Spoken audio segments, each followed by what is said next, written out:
राष्ट्रीय बजरंग दल द्वारा Jammu Kashmir Shri Mata Vaishno Devi shrine board के खिलाफ जोरदार विरोध प्रदर्शन किया गया। इस प्रदर्शन की अध्यक्षता प्रदेश अध्यक्ष राकेश बजरंगी ने की। राकेश बजरंगी ने पत्रकारों से बातचीत करते हुए कहा कि श्री माता वैष्णो देवी श्राइन बोर्ड द्वारा स्थापित श्री माता वैष्णो देवी मेडिकल कॉलेज में 50 सीटों का आवंटन किया गया है, जिनमें से 42 सीटें मुस्लिम विद्यार्थियों, 7 सीटें हिंदू विद्यार्थियों और 1 सेट सिख विद्यार्थी को मिली है। उन्होंने इस अत्यंत दुर्भाग्यपूर्ण बताया है इसे। उन्होंने कहा कि श्री माता वैष्णो देवी श्राइन बोर्ड पूरी तरह हिंदू समाज की आस्था से जुड़ा हुआ है और इसका सारा धन हिंदू भक्तों के चढ़ावे से आता है, इसलिए यह धन हिंदू समाज के उत्थान और प्रगति के लिए खर्च होना चाहिए। उन्होंने श्राइन बोर्ड के चेयरमैन उपराज्यपाल महोदय एवं सीईओ से मांग की कि श्री माता वैष्णो देवी मेडिकल कॉलेज और श्री माता वैष्णो देवी यूनिवर्सिटी में हिंदू विद्यार्थियों के लिए 80 से 90% सीटें आरक्षित की जाएं, जैसे अन्य धार्मिक संस्थानों में संबंधित समुदायों को आरक्षण दिया जाता है। जैसे अलीगढ़ मुस्लिम यूनिवर्सिटी के अंदर मुस्लिम स्टूडेंट के लिए सीट आरक्षित है, गुरु नानक विश्वविद्यालय के अंदर सिख स्टूडेंट के लिए सीट आरक्षित है, जम्मू के बत्रा हॉस्पिटल के अंदर हिंदुओं के लिए 25 सीट आरक्षित है।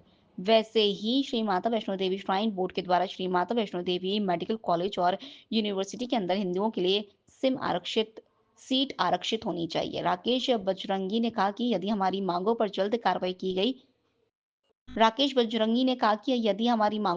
कार्रवाई नहीं की गई तो राष्ट्रीय बजरंग दल कटरा स्थित श्राइन बोर्ड कार्यालय के बाहर धरना प्रदर्शन करेगा और यह आंदोलन संपूर्ण देशव्यापी किया जाएगा।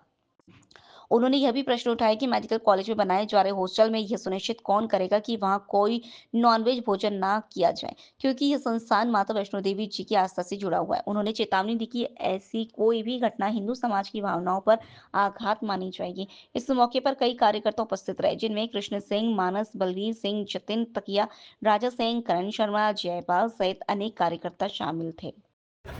श्री माता वैष्णो देवी श्राइन बोर्ड के खिलाफ है। जिस प्रकार से आप सभी को ज्ञात है कि हाल ही में श्री माता वैष्णो देवी श्राइन बोर्ड के यहाँ पर श्री माता वैष्णो देवी मेडिकल कॉलेज खुला है, जिसके अंदर 50 सीटें जो हैं वो मिली हैं, लेकिन इसके अंदर 42 सीटें जो हैं वो कश्मीर के लोगों को जो है वो अलॉट की गई हैं।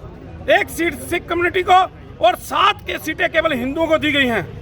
ये हिंदुओं का पैसा है, हिंदुओं का श्राइन बोर्ड है और ये सारा पैसा जो है वो इस मेडिकल कॉलेज में हिंदुओं का खर्च होने जा रहा है।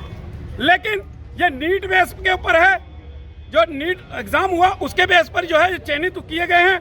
लेकिन हमारी ये मांग है कि गवर्नर साहब से, जो चेयरमैन है इसके, सीईओ साहब जो श्री माता वैष्णो देवी श्राइन बोर्ड के सीईओ हैं, उनसे हमारी ये मांग है कि जब आपने मेडिकल कॉलेज खोला, जब आपको मालूम था कि ये हिंदुओं का संस्थान है, हिंदुओं की ये श्राइन बोर्ड है, तो हिंदुओं के लिए आपने कोई रेगुलेशन लाकर हिंदुओं के लिए सीटें आरक्षित क्यों नहीं की गई? अगर अलीगढ़ मुस्लिम यूनिवर्सिटी के अंदर उनके लिए सीटें आरक्षित हो सकती हैं, गुरु नानक विश्वविद्यालय के अंदर सिख कम्युनिटी के लिए सीटें आरक्षित हो सकती हैं, तो श्री माता वैष्णो देवी श्राइन बोर्ड के अंदर हिंदुओं के लिए सीटें आरक्षित क्यों नहीं हो सकती?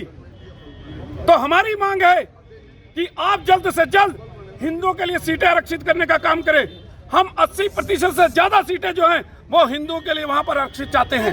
देखिए, इसके अंदर तो ये लग रहा है कि ये हमारा संस्थान है, हमारा श्राइन बोर्ड है, हिंदुओं का पैसा इसके अंदर होता है, हिंदू जो वहां पर पैसा चढ़ाते हैं, तो हिंदुओं के लिए इसका उत्थान होना चाहिए ना। हिंदुओं को आगे बढ़ाने के लिए हिंदुओं के धार्मिक चीजों के ऊपर ये पैसा सारे जो है खर्च होना चाहिए।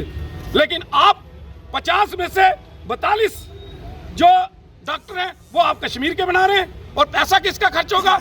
अगर इसके ऊपर कौन क्लैरिफिकेशन देगा कि वहां पर हॉस्टल खुलेगा? क्या ये लोग हॉस्टल के अंदर नॉनवेज नहीं खाएंगे? क्या इसकी आप हमें श्योरिटी देंगे? उसके अलावा कोई भी ऐसा जो है कोई देश विरोधी या कोई भी किसी प्रकार की ऐसी अप्रिय घटना जो है वो वहां पर नहीं होगी, क्या इसकी श्योरिटी आप हमें देते हैं? तो हिंदू समाज चुप नहीं बैठेगा, क्योंकि हिंदू समाज का पैसा है, हिंदू श्राइन बोर्ड है ना। तो आपने जो वहां पर श्री माता वैष्णो देवी यूनिवर्सिटी है उसके अंदर हिंदुओं के लिए कोई सीट आरक्षित की, तो वहां नमाज भी पढ़ी जाएगी।